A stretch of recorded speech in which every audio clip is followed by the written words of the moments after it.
I really think people are like, their massage gun game needs to get better. You just sitting there doing this to yourself? Yeah. No. No. You need to do better, and this is one way to do better. Pin, stretch, move with the machine a little bit. This is our follow-up video on the Bob and Brad massage gun. Welcome back. This is really just a pure test to see if Amelia was paying attention to what I was telling her, so that we can better educate you guys on how to, I think, make a really good experience out of this massage gun. A good massage gun. Really solid. I'm impressed with it. Natural touch. Feels wonderful. All right, so how many seconds do you kind of hang out in an area that's a trigger point or a tender point?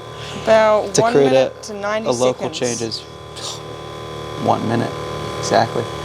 And that's a stecco approach. And then if I want to kind of ramp it up a little bit into an area and treat someone a little bit more proactively after I've kind of released some of those tension points. Here, can we try this side over here?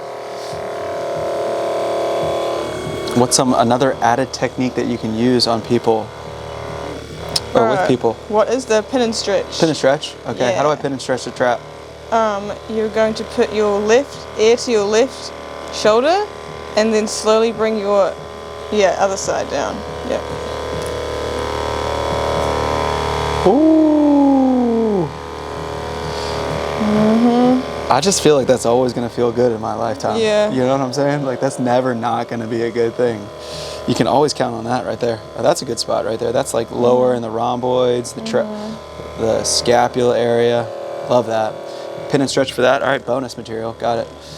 Here, hook into it a little bit and angle your massage gun so that you're behind the shoulder blade and the edge of it. Oh, glorious. A little bounce. Okay, and then we just go, hold that spot for me. Down here? Yeah, a little bounce definitely, Yeah. but maybe a little higher than that, right? You feel that feedback you just got from the handpiece?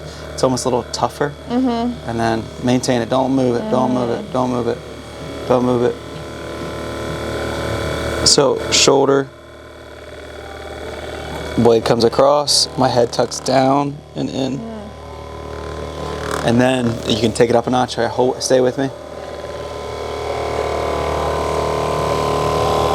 I really think people are like, their massage gun game needs to get better. You just sitting there doing this to yourself? Yeah. No. You need to do better, and this is one way to do better. Pin, stretch, move with the machine a little bit.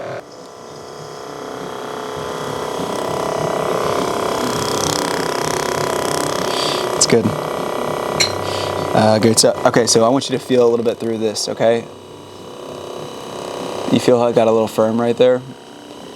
And then watch how when you come off of it, it feels like it just lightens up a little. Firm. Okay, follow that line of tension. That's going to be your extensor mass that turns into a little fat tendon right in this area. And my forearms feel pretty good. Okay, right there's a great spot. And so we're going to hang out here for 60 to 90 seconds. And then pin and stretch for this area. How do we do it? Flex and extend the wrist. Hey, if you just take a moment, look up anatomy trains or any of the muscles that you're working on, and you just understand what they do, you can understand how to shorten a muscle and lengthen it. And if you look up some of Kelly Starlett stuff or Supple Leopard or just really just pin and stretch techniques out there, you can learn a little bit more. Press and stretch. Okay, really helpful. Highly recommend it. Takes your massage game to a whole new level. And then we'll come over here to this one. Those areas will be very nice to be used. Use this gun. Yeah. Okay. So remember, kind of the what are the two landmarks? Iliac crest and trochanter. Yeah. So how do we find our trochanter? Come down here to the bony part on the edge of your hip. So you go to the top. This is the top of the hip bone. This is the top of the kind of the edge of the femur that sticks out. Yeah. Not the top of it, but the edge of it. Okay. And so that greater trochanter is where your glute max attaches. Okay. And then you're going to be right there.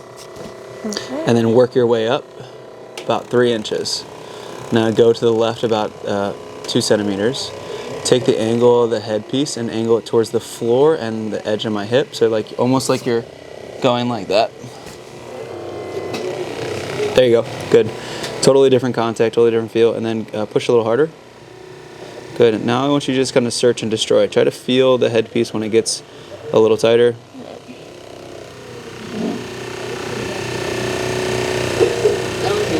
You're a little more towards my left side, so go to the right a little and then go down. Go down towards my feet. Oh, down. Yeah, right there. Now push hard into that space. Okay, now you're on my, that's like what you felt. That's where I'm at right now. That's the spot I want to be. All right, so working in that area, she'll try to change up her angle a little bit, and she'll kind of find some spots that are, if she went up a little into the right, about there, right there.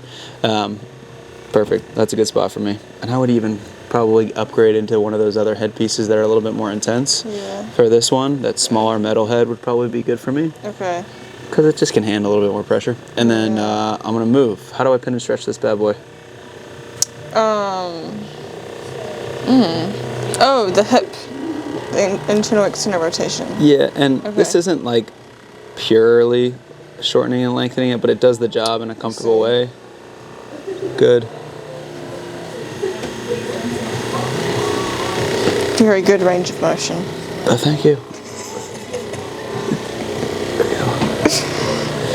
I think I owe it to the team here at Kelstein Chiropractic, let me tell you.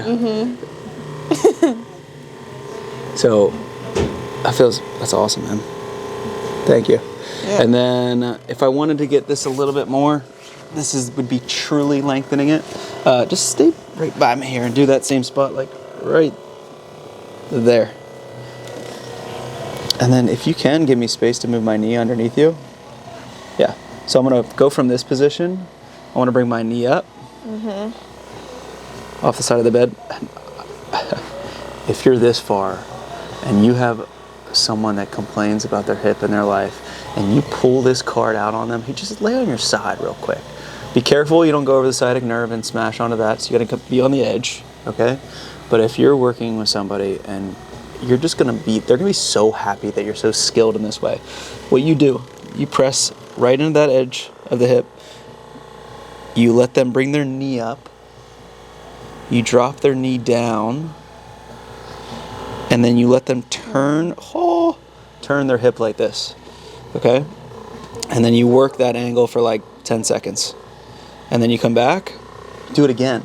Okay. Don't do it just once. You're gonna be like, what? Again?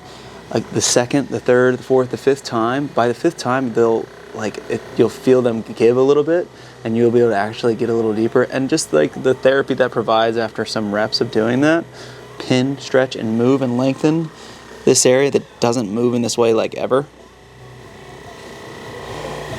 It'll take some pressure off their back, might help out with some of their hip pain. And like anything, make sure that you're talking to the right people beforehand if you're worried about anything, etc. So cover yourself in that sense, but I could do this every day, start the day. Like, why are you smiling? I'm like, let me just tell you why I'm smiling right now.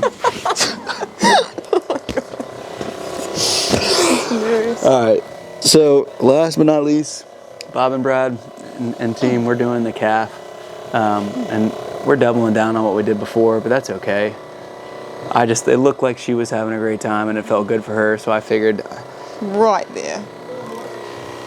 She look at her, she's a pro now. Yep. She's zeroed in on a trigger point on my gastroc on the right side there.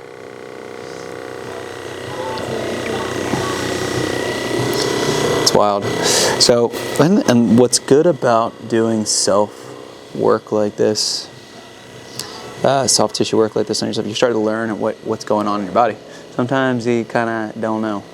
The body's good at prioritizing. Sometimes it sucks at it, but mostly it's good at prioritizing. And we kind of most people tend to kind of shuffle these things down, and they don't really kind of reach. And the reason it's important to work on them because it allows you to move a little bit freer. It allows you to have better quality of motion, and it maintains good homeostasis in your body. Your body's not as stressed. That's good for your mind too. And I would argue that it's good from a longevity standpoint to always stay active and mobile, right? But regardless of if you're not feeling it, right, that's what I'm talking about. Why is it still good to work on yourself in that capacity?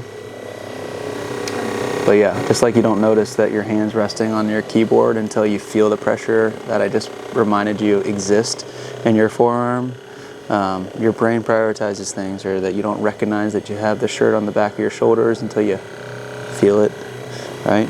It's amazing in the way it can do that. All right, pin and stretch. Yeah. Raise, point, come down, up and down. And if you've got a problematic area, I wouldn't, spend 5 to 7 minutes in that area. Make sure that you're doing a therapeutic dose, but not too much. A lot of these techniques are relaxing in nature, and if you spend a little bit more time, it's meant to stress the tissue a little bit. And if you stress it too much, you could be sore from it. So just know yourself, be mindful of how hard you're using it. And if you're in the office and would like some demonstration on how to help use this no, I'm just kidding. How to use this effectively for yourself or for someone, just ask me. Ask any of the docs. We're happy to have you. I guess we'll have something like this in the future. I'm going to tease around with this until I put it in the office, but it's probably going to be making our way to our shelves in some capacity. If we reach 100,000 views on both these videos. Yeah. Do your part. Subscribe. Thanks for watching. Thank you.